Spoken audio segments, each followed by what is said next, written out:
Жүсіп мешіті Қазақстанда орналасқан.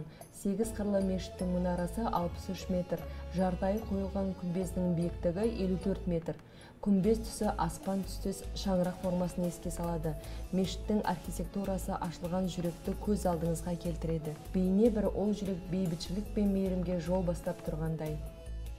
Мөлдір мешіт Малайзияда орналасқан. 2008 жылы 8 ақпанда ашылған мешіт. Бір мезгілде 1500 адам еркін сиятын ғибадат орны.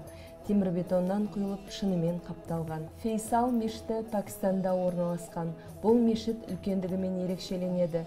5000 шаршы метрді қамтитын мешітке бір мезгілде 300 000 мұсылман сияды. Шакирин мешіті Түркияда орналасқан. Түркиядағы ең заманауи мешіттердің бірі.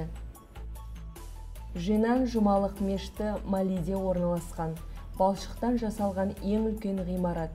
Негізі 1906 жылы қаланған. Малидегі Бани өзенінің жағасында орналасқан. Ескі қала Женанмен бірге 1988 жылы ЮНЕСКО-ның бүкіл әлемдік мұралар тізіміне енген. Күлшариф мешіті Ресейде орналасқан. Татарстандағы Күлшариф мешіті мемлекеттің ең бір абыройы асқақ ғимаратына саналады. Мұнарасының көптігімен 16 ғасырда Қазан хандығының үлкен орталығы болған мешіттің жаңарған, қайта жасақталған түрі.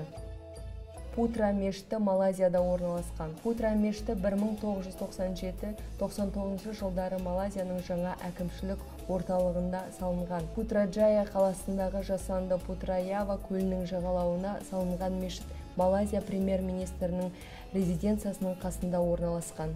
Убуди мешіті Малайзияда орналасқан. 1917 жылы Сұлтан Идрис Шах басқарып тұрған кезеңде оның бұйрығымен адам денсаулығына оң әсер беру үшін салынған мешіт.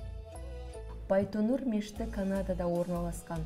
Ахмадия мұсылман қауымдастығының мешіті. 3000 адамға арналған Канададағы ең үлкен мешіт. Сұлтан Омар Али Сейфудин мешіті Брунейде орналасқан.